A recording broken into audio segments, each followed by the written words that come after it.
Olá você, telespectadora, olá você, telespectador da TV Cultura. A partir de agora você acompanha Opinião Litoral, edição desta terça-feira, com o economista André Roncalha, com o advogado Roberto Mohamed. Esse mês de fevereiro caracterizou os 30 anos do Plano Real. Todo mundo lembra do Plano Real em julho de 94, mas ele teve uma fase anterior de transição até chegar na moeda real, que foi a URV, que ninguém entendia nada do que era aquilo, não é, Mohamed? Lembra da URV? Não, na verdade as pessoas entendiam, quem interessa entendia. Eu acho que a questão ali...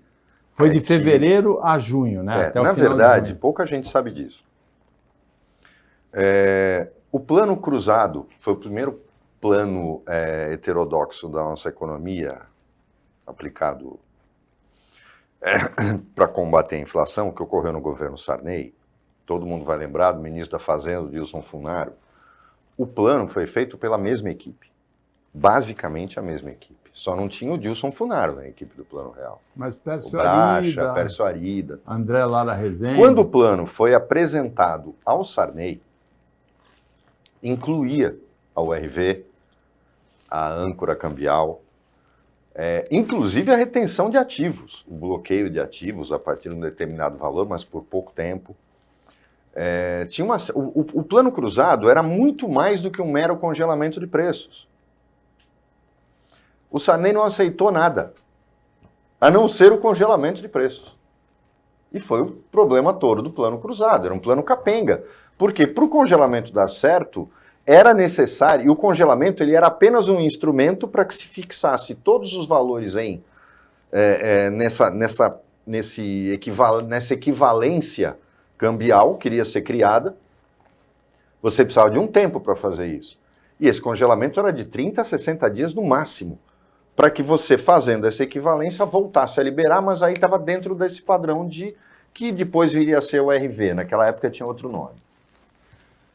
O Sarney não aceitou nada, a não ser o corte de zeros e o congelamento de preços. Foi aí, ele mesmo se condenou ao fracasso. O Dilson Funaro disse para ele que não ia dar certo, porque sem todo o resto não daria.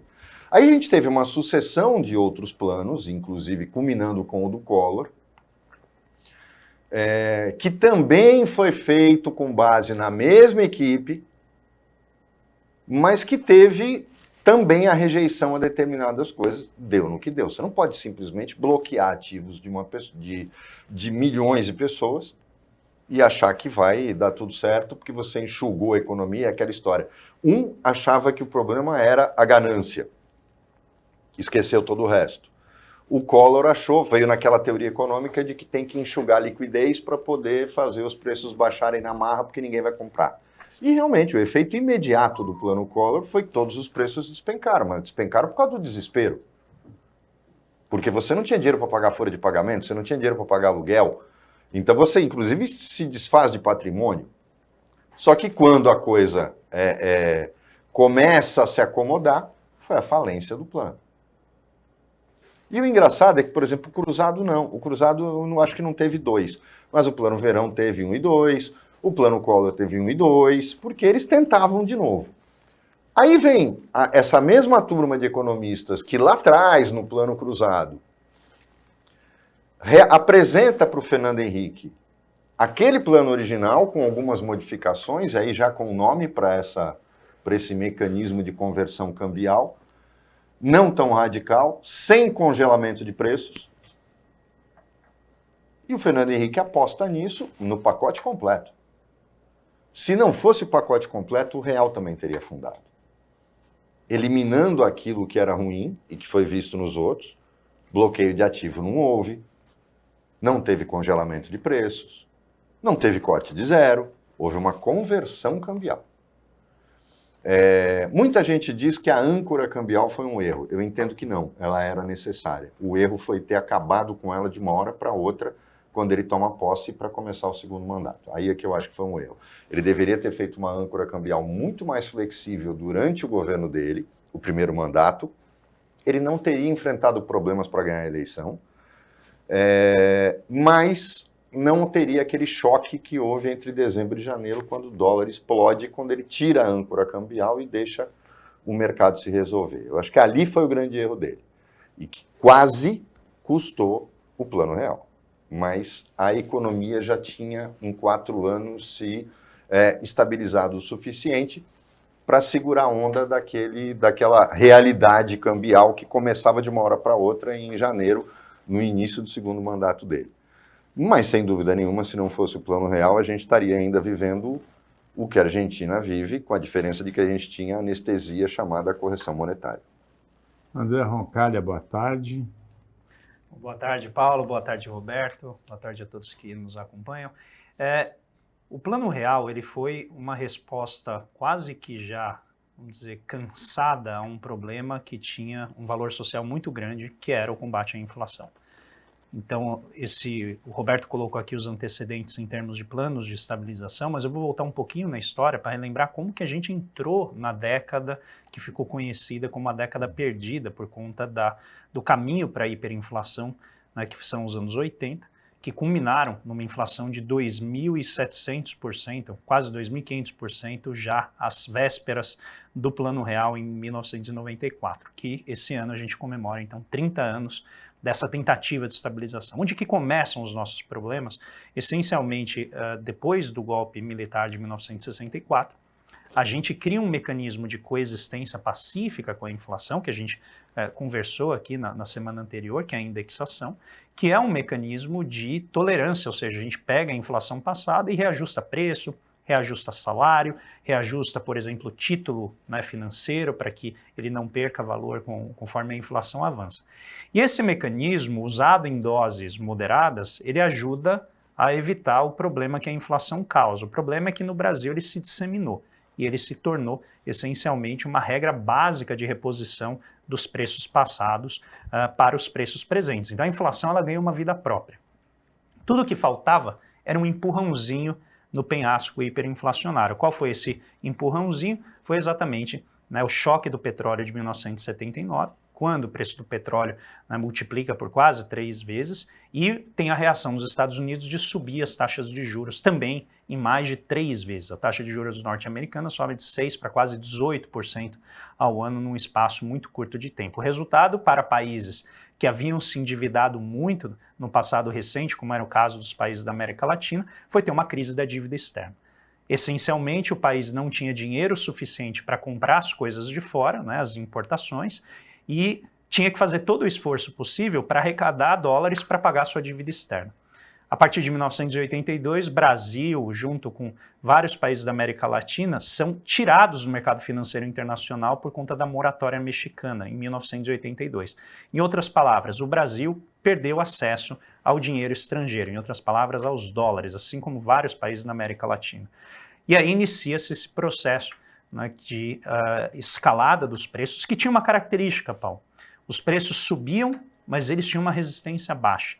Então não adiantava, por exemplo, fazer uma recessão, aumentar o desemprego, por exemplo, em 3%, 4%, gerar uma recessão na economia para parar o consumo, porque a inflação caía de 210% ao ano para 200% ao ano.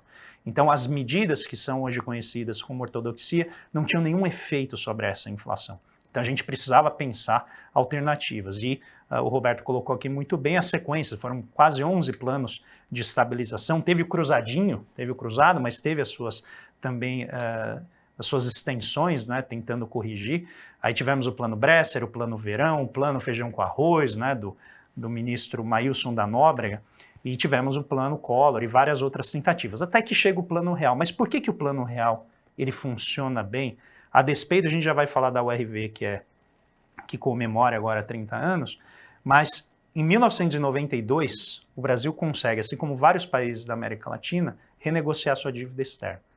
Então, os países que estavam fora do mercado internacional voltam para o mercado internacional e um montão de dinheiro começa a entrar nos países. Essa é a pré-condição para que as estabilizações funcionassem. Quando a gente vê todos os países nessa época, todos eles passam por processos muito parecidos de desinflação, de estabilização. A inflação na América Latina mergulha nessa época, essencialmente porque a gente retornou para o mercado internacional. E é aí que entra aquilo que o Roberto colocou aqui muito bem. Sem dólar, você não estabiliza a economia, porque o câmbio é uma variável chave para impedir que os preços aqui dentro de casa, né, fiquem subindo, porque eles sofrem a concorrência daquilo que veio de fora, dos produtos importados. Isso ajuda a manter os nossos empresários mais moderados na elevação do preço. Você vai comprar um produto brasileiro, ele está custando, vou aqui usar um exemplo, né, 3 mil cruzeiros na época, e aí você vai comprar o produto estrangeiro e está custando 2.500 cruzeiros na época. Então fica mais difícil para o empresário ficar empurrando esse preço mais elevado. O único problema com esse ajuste, com essa estabilização, é que ela precisa o quê? De muitos dólares. Você precisa sempre ter muito dólar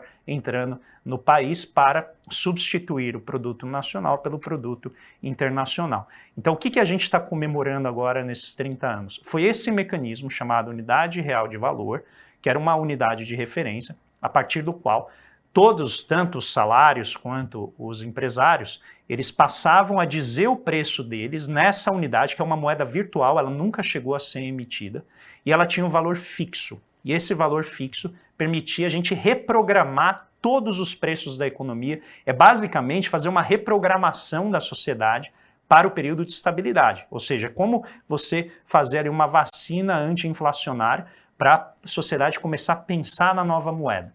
E esse período, que inicialmente ele era indeterminado, ele permitia aos empresários remarcarem os seus preços em URV, porém a população pagava, né, com o cruzeiro real, que era a moeda vigente na época. Não servia apenas para você fazer a compra, mas o que dizia qual seria o preço da coisa era o URV.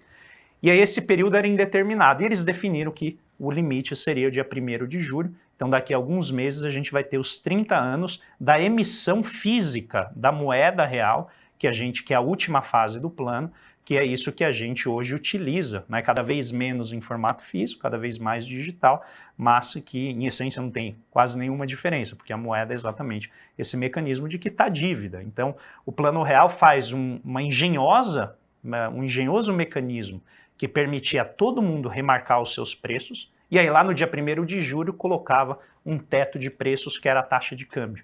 Então, a partir daquele momento, né, o empresário que quisesse cobrar mais em reais, ele teria a concorrência dos produtos importados, e isso ajudou a aplacar o ânimo ali da inflação. E finalmente tem um elemento importante, que foi um certo arroxo salarial que foi feito no dia 27 de fevereiro de 1994, quando todos os salários da economia foram congelados naquela data e eles não foram reajustados até o dia 1º de julho.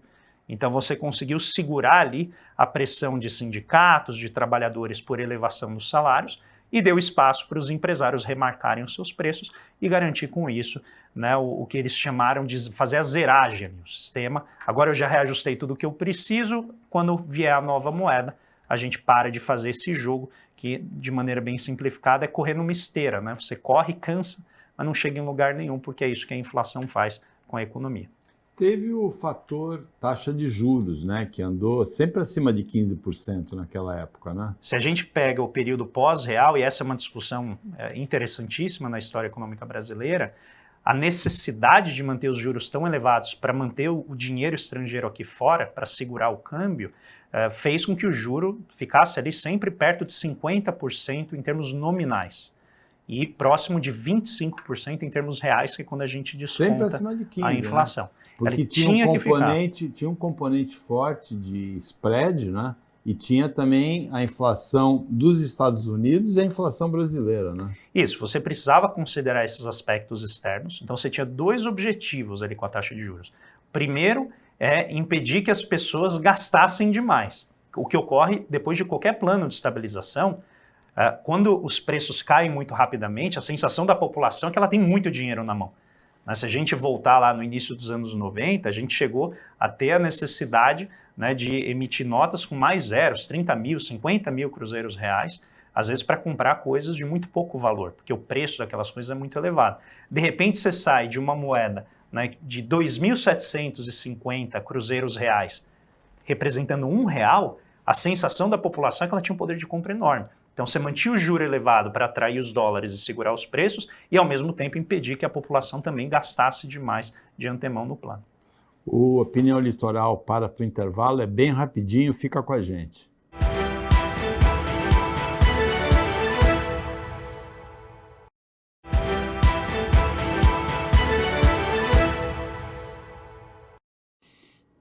Voltando com a opinião litoral desta terça-feira, 5 de março, Roberto Mohamed e André Roncalha estão analisando as notícias com você, telespectadora, com você, telespectador.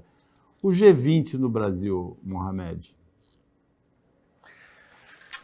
Eu acho que vai ser uma excelente oportunidade que não pode ser desperdiçada pelo Lula de atrair atenção para cá. E como o Brasil é anfitrião, o país anfitrião dita um pouco mais a pauta do que vai ser discutido. E já está se adiantando muito do que o Brasil quer que seja discutido, né, durante essa reunião. Os efeitos práticos das reuniões do G20 são muito pequenos, Paulo. Quando a gente fala de geopolítica, quando a gente fala de economia global, é muito pouco. Assim como os próprios encontros decorrentes do que vieram depois da ECO 92, nenhum deles, mesmo o Tratado de Paris, é desrespeitado a todo momento, e a gente vê que o avanço concreto não vem. O avanço concreto muitas vezes vem de ações bilaterais ou de grupos, do que nas reuniões do G20. Mas uma coisa eu estou muito curioso.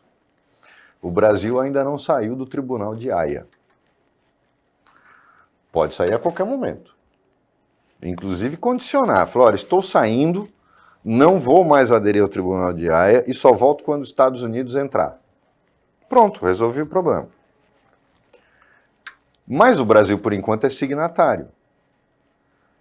E será que o Putin vai ter problema para vir? Porque o Lula falou que ele vem. Bom, a reunião do G20, a despeito dessas questões que o Roberto colocou, tem um foco importante, que é a questão da desigualdade, né? Então, o discurso do ministro Haddad, que é quem comanda, né, quem coordena toda a reunião, vai num caminho que acho que inclusive ajuda a responder o porquê que essas reuniões nunca dão em nada.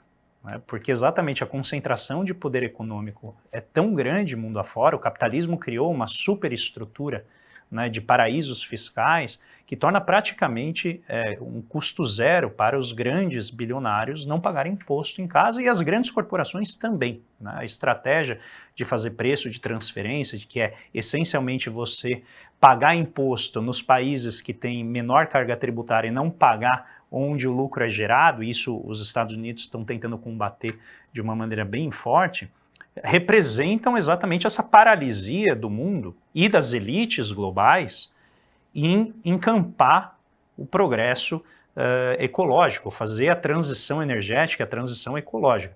A gente aqui no Brasil, às vezes, perde um pouco a noção, porque a nossa matriz energética é muito limpa, muito mais limpa do que o restante do mundo, mas Europa e Estados Unidos, que são os maiores emissores, junto com a China, né, de gases do efeito estufa, de CO2, eles têm uma dificuldade enorme. A China está conseguindo avançar muito mais rapidamente, exatamente porque as elites ali no país são inibidas pelo Partido Comunista, mas nos Estados Unidos e na Europa, as elites deles não estão conseguindo fazer o avanço no progresso das tecnologias verdes. Então, essa reunião, ela toca num ponto muito sensível do capitalismo global, que é os ricos concentram a maior parte da riqueza.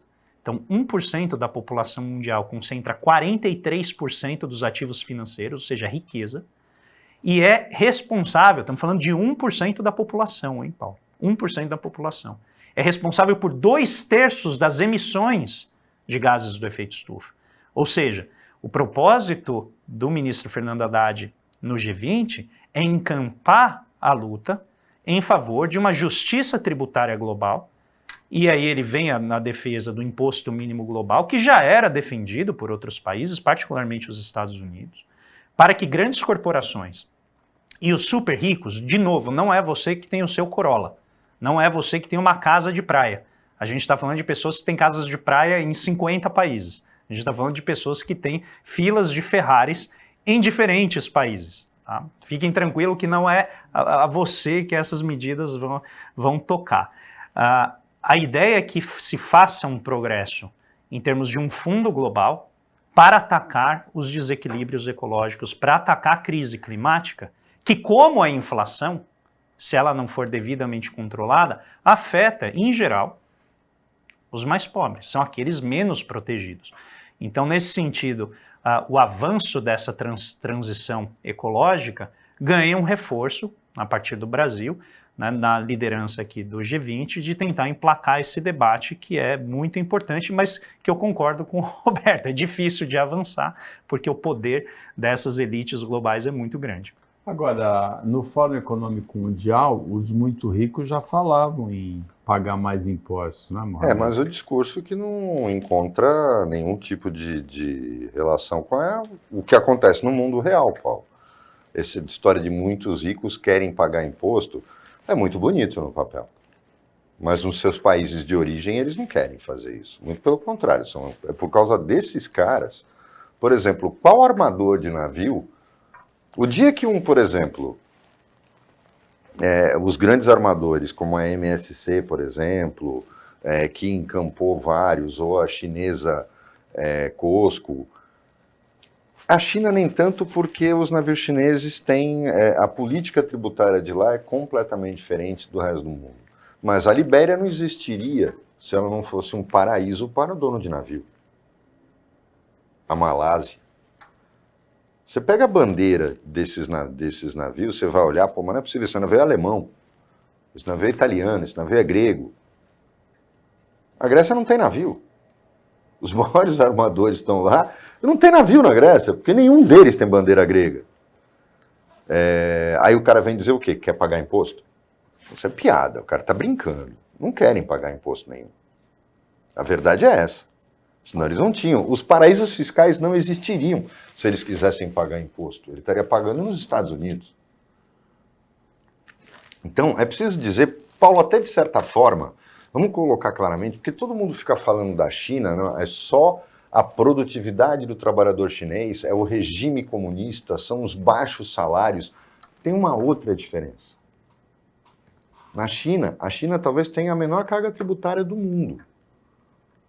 Por quê? Porque o Estado é sócio de todas as empresas. Não existe uma empresa 100% privada na China. Ou seja, se eu sou sócio, o Brasil é um país engraçado, porque as estatais aqui não obedecem à lógica chinesa. A estatal, o governo é dono dela e, além disso, paga imposto para ele mesmo. Na China, o Estado já é dono, ele já é sócio, ele tem o lucro. Para que ele vai ficar taxando? A lógica chinesa é diferente. Existe a questão da produtividade, do salário baixo? Tem. Mas a lógica chinesa é de uma outra forma. Então, ela não pode ser parâmetro para o resto da indústria no mundo todo, que procura paraíso fiscal, sim. Por exemplo, a gente fala aqui do nosso orgulho tecnológico, a Embraer. 80% da receita da Embraer vem via paraíso fiscal. Por quê? Porque quem paga a Embraer são as grandes empresas de arrendamento. Por quê? Porque ninguém compra avião. Você vai olhar lá o avião que está voando, por exemplo, a Embraer vendeu para a Eagle americana. A nota fiscal não foi para a Eagle. A entrega não foi para a Eagle. Foi para alguma empresa de leasing que fica sempre por coincidência em paraísos fiscais e botou o avião lá. Como são os aviões da Latam. Inclusive, para quem pensa que a Azul foi lá no caixa da Embraer, que é no Brasil, né, que está Azul, e comprou os aviões da Embraer que estão voando nela, está muito enganado. Porque foi como exportação. Porque foi vendido para uma empresa de leasing lá fora, porque ninguém compra avião. É arrendamento. É leasing. Então, vamos entender que o realismo capitalista não tem nada a ver com essa historinha de quero pagar mais imposto para diminuir as desigualdades. Isso é conversa para boi dormir. Por isso que essas reuniões nunca dão em absolutamente nada, porque é um show de demagogia. E na hora H vai ter o discurso do Lula, do Biden. Até lá já teve eleição americana? Já, que é no fim do ano, né? Então pode ser reunião do Trump. de cúpula. Pode ser que ninguém preste atenção no que o Biden vai falar, porque ele já vai estar pronto a entregar o cargo. A gente não sabe o que vai acontecer. Pato manco? E o mundo pode apresentar, isso olhem só como a coisa é complexa, né? Relações internacionais. Se o Trump ganhar e o Biden vier, a reunião está esvaziada. Porque a principal liderança não vai mandar mais nada no dia seguinte. Vamos pensar em todas as variáveis em relação a isso. Né? Você pode ter uma mudança, um sério problema para resolver. O que aconteceu? Qual foi a reunião que o Lula foi convidado? Foi a ECO, né? Foi a de meio ambiente. Que o Lula foi como a COP, foi como convidado e o Bolsonaro mandou só uma delegação. Porque pegou aquele negócio de fim de mandato. É que o Brasil não é relevante. Não afetou nada. Mas imagine que isso acontecesse nos Estados Unidos. Você imagina aqui, no encontro do G20, como é que o Lula vai fazer? Vai convidar o Trump? Para vir como convidado? O Biden não vem? Ou vem e ninguém vai estar nem aí quando ele falar, porque não vale nada a partir de uma semana depois? Não sei. Então a gente tem essa variável também. Se ele ganhar, aí essa reunião vai ser a mais forte e relevante possível. As eleições americanas acho que decidem a sorte e o futuro da reunião do G20. Não sei se você concorda comigo, André. Eu quero primeiro registrar o conhecimento enciclopédico do Roberto sobre os estaleiros na Malásia e na Grécia. Isso realmente, para mim, foi o sintoma de todo o seu conhecimento fantástico. Segundo, eu acho que existe um desafio, que isso é típico, né, dessas reuniões, desses grandes colóquios globais, que é você conseguir gradativamente ir arregimentando, né, apoio para essas políticas, para que elas consigam ter algum efeito. Agora, é evidente que a vitória, uma eventual vitória do Donald Trump, coloca um pouco de areia nessa engrenagem, porque ele não apenas é contrário, né, a fazer a taxação em plano global, né, apesar de ter tido algum flerte com isso durante a sua gestão, mas ele, em geral, né, não é favorável a isso, como ele também não é favorável à agenda de transição ecológica que o Biden vem encampando, e que é o cerne desta reunião. Então a gente está falando potencialmente de uma grande saia justa, né, que o encontro de cúpula, que é esse que ocorre no final do ano, pode vir a ter, se numa eventual vitória do Trump. De qualquer maneira, aqui eu quero fazer uma provocação a quem nos acompanha, é que a gente está chegando num limiar da crise climática que, apesar dessas coisas serem elásticas, né, não tem um dia D em que o mundo vai entrar em frangalhos, mas os problemas climáticos vão se agravando, em que a gente não vai ter como voltar atrás. Me parece, posso estar sendo ingênuo e otimista, que há um aumento da percepção com relação à aproximação desse limiar, ou seja, o ponto de não retorno está chegando e a gente precisa encampar esses esforços, e eu acho que a COP faz o papel de pelo menos chamar a atenção disso, né? E eu acho que esses elementos são importantes de a gente trazer para o debate público. O Opinião Litoral volta depois do intervalo bem rapidinho.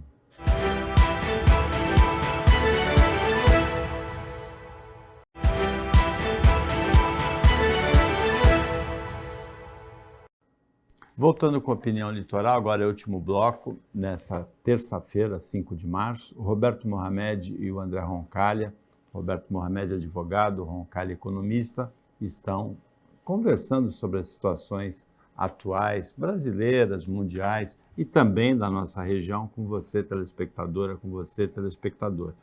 Uma situação que é brasileira, mas que afeta duramente a nossa região, é a redução da massa salarial, né, Mohamed?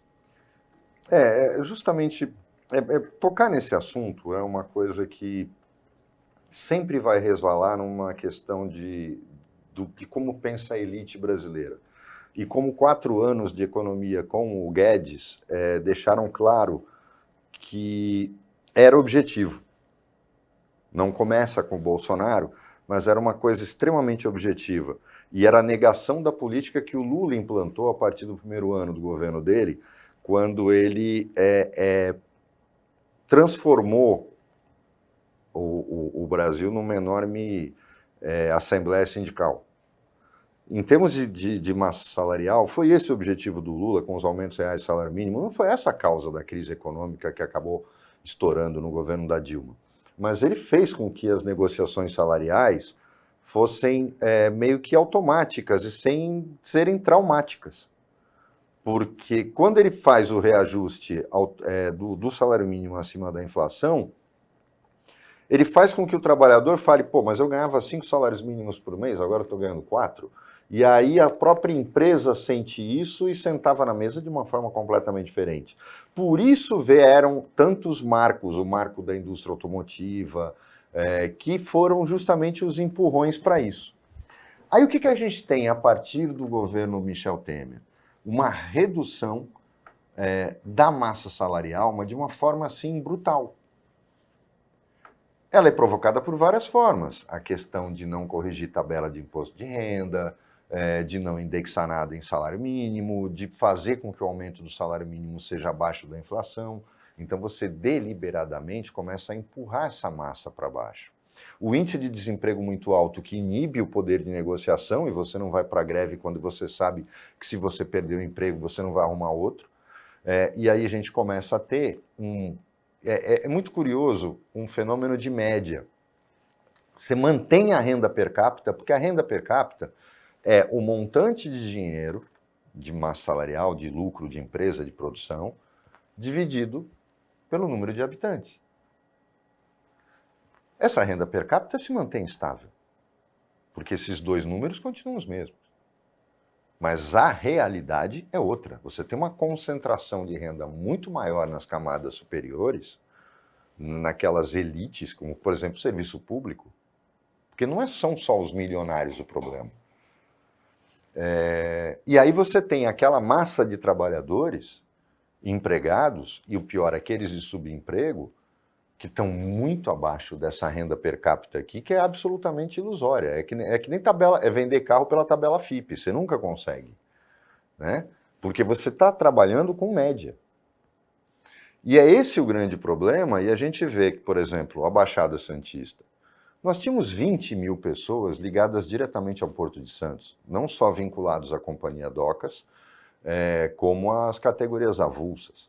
O salário médio das principais categorias, por exemplo, dos estivadores, os conferentes eram muito mais, mas ele era um grupo muito menor, mas era de 5, 6 mil reais por mês. Quando você teve a redução desse pessoal, a redução do pagamento e a automatização dos serviços, você provoca numa região como Santos, por exemplo, um fenômeno que é muito curioso. A cidade arrecada muito, porque passou a receber mais ISS, passou a receber mais IPTU da atividade portuária. Ou seja, a prefeitura fica rica, digamos assim, mas a população fica pobre. E aí essa riqueza também acaba diluindo. Por quê? Porque aí ela começa... É aí que você constrói falsas lideranças, parece que a pessoa é dona da cidade. Porque você começa a fazer o quê? Tendo que investir muito no social como se estivesse fazendo favor. Mas, na verdade, você está pagando o preço do enriquecimento público e do empobrecimento da população. Porque você não tem mais uma massa de 15 mil trabalhadores ganhando 2, 3 mil reais e comprando no comércio. É só olhar o número de pessoas que recebem Bolsa Família na nossa região, que cresceu assustadoramente.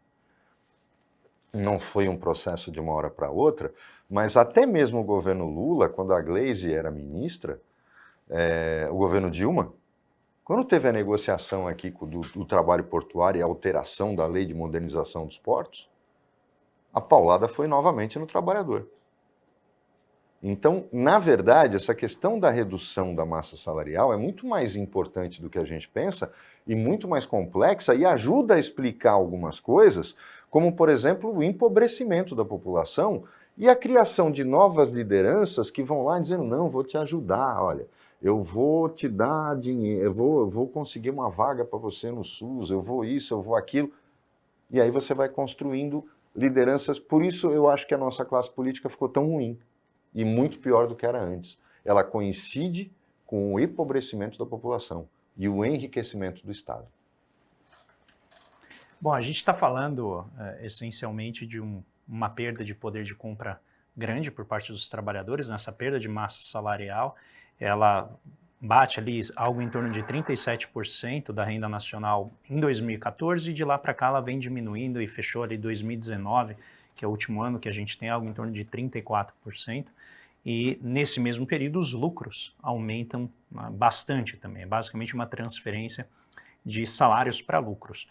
O Mohamed já colocou aqui vários pontos que explicam essa perda do poder de barganha dos trabalhadores, essa perda de espaço na renda nacional, mas eu vou adicionar alguns outros pontos. O primeiro deles, ironicamente, foi criado durante o governo Lula, que foi, né, o microempreendedor individual, que essencialmente, né, o MEI, que cria a figura do PJ, que é essencialmente o trabalhador que no contexto ali da disputa com os lucros, com a empresa, ele acaba se tornando um microempresário, muito embora ele continue fazendo exatamente o mesmo trabalho. Então esse processo de pejotização da economia, que óbvio se acelera tremendamente a partir de 2017, com a aprovação da reforma trabalhista, agrava este problema, criando esses empresários, né, de si mesmo, que são trabalhadores, na verdade, mas que começam a se ver como empresários. E a gente tem também perda de direitos. Então, uma parte importante dos empregos criados a partir da reforma trabalhista são empregos de baixa qualificação, com baixa remuneração, tem muito emprego transitório, existe emprego, né, de contrato intermitente, e tudo isso acaba ganhando esse verniz de um trabalho formal, só que o trabalho perdeu muito da sua qualidade, perdeu muito, né, da sua remuneração. A ponto de hoje a gente estar ainda cerca de quase mil reais em termos de renda média, abaixo do que foi no pré-pandemia, ou seja, o Brasil ainda não retornou níveis de salário real, ou seja, corrigido pela inflação, descontada a inflação, ao que a gente tinha antes da pandemia. E por que isso é problemático? Não é? Porque quando o trabalhador deixa de se ver como trabalhador, ele começa a se ver como empresário, a luta distributiva muda, porque ele não olha mais para o Estado como alguém que oferece proteção, que oferece direitos, mas começa a olhar para o Estado como alguém que atrapalha a renda dele, né? É a típica pessoa que decide que ela não quer contribuir com a Previdência, achando que o único benefício que ela tem é uma aposentadoria, quando o INSS oferece um conjunto de proteções, um conjunto de benefícios para aquela pessoa. Isso, no contexto mais geral, vai agravando a dificuldade dos trabalhadores de se organizar e de exigir, né, evidentemente, melhores condições de trabalho e salários, remunerações mais elevadas. Do outro lado, as empresas estão cada vez com maior poder econômico, têm o poder de repassar custos para os consumidores, sem mencionar o poder econômico que vem de fora, por meio das grandes multinacionais, que também chegam aqui, né, e fazem o que bem entendem por conta do seu poderio internacional. O contexto final dessa luta que a gente vê entre trabalho e capital é exatamente agravar, né, o conflito social, que com a manifestação da pobreza e a dificuldade das pessoas melhorar de vida, vai tornando as coalizões políticas cada vez mais frágeis, o que dificulta para um governo que foi eleito, como no caso o governo do presidente Lula, de emplacar projetos de longo prazo, que melhorem os empregos, que melhorem e reindustrializem, né, a economia, para que as pessoas tenham acesso a melhores condições de trabalho. A política de valorização real do salário mínimo é um instrumento poderoso, mas não pode ficar sozinha, né? Ela, na verdade, representa grande parte da queda da desigualdade que a gente viu a partir do governo Lula.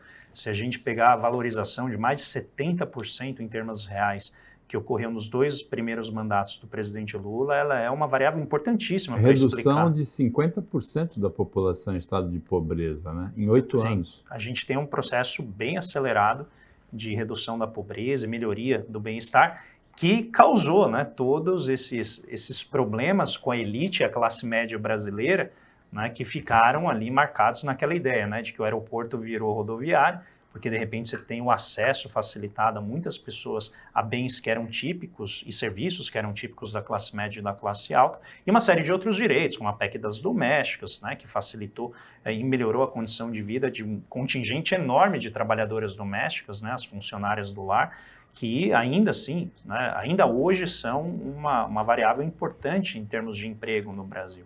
O ex-ministro Paulo Guedes, ele traduziu isso em 2 ocasiões, né? Uma quando ele reclamou da empregada doméstica indo para a Disney e outra quando ele reclamou do filho do porteiro estudando na universidade, né? Ele deixou claro que ele era o típico representante da elite ignorante. E é. Eu não sei como é que você pode endeusar um cara que é um exemplo de elite ignorante. É o caso do Guedes. Na verdade, esses caras se colocam numa situação de estratificação da sociedade. Eles deviam ter nascido na Índia, porque eles acham que eles são de uma casta. Né? E lá não há movimento social. É diferente, é uma sociedade completamente diferente da nossa e que é subestimada pelo mundo. Eles acho que já passaram a China em população. Acho, não tenho certeza. Mas logo a economia indiana vai ser tão pujante e tão forte quanto a economia chinesa. E tem uma coisa nos indianos que chama muita atenção.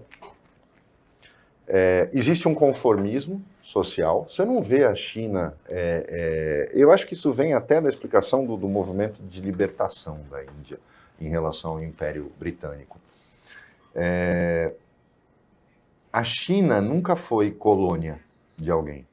Ela foi invadida e dominada pelo Japão no início do século. É diferente. Foi invadida pelos bárbaros. Mas o Império Chinês sempre existiu. Ele vem da antiguidade. A Índia tem uma história colonial. Ela é muito mais parecida. No BRICS todo, 3 países são muito parecidos. Índia, África do Sul e Brasil. Por quê? Ao contrário da Rússia e da China, que eram impérios, os 3 eram colônias. E o último, inclusive, a se libertar foi a África do Sul. E essa história colonial, é curioso que o único país que não aprendeu nada com ela fomos nós, que nos tornamos independentes primeiro. Porque a soberania mais antiga é a nossa. Depois veio a da China, quase um século depois da nossa, e a da África do Sul, que é há décadas. E é curioso, eles começaram a aprender com os próprios erros, e a gente não aprendeu até hoje, né? 200 anos e nada. O silêncio do André, às vezes, é engraçado, porque eu falo, ele é o único, ele é um cara, um pensador de esquerda, um economista de esquerda, mas uma coisa que eu respeito muito no André é o bom senso. E ele não é radical e nunca foi movido por questões ideológicas. Mas, às vezes, quando ele faz esse silêncio, é muito curioso, porque eu fico curioso para saber no que ele discorda. Eu interpretei esse silêncio por causa do final do tempo da opinião de hoje. Foi isso, André? Foi isso. Então, eu interpretei melhor que você o silêncio do André. A gente chegou ao final do Opinião com essa análise muito interessante do Roberto Mohamed sobre, nos BRICS, quem foi colônia e quem sempre foi império, né? Apesar de invadido e dominado como a China.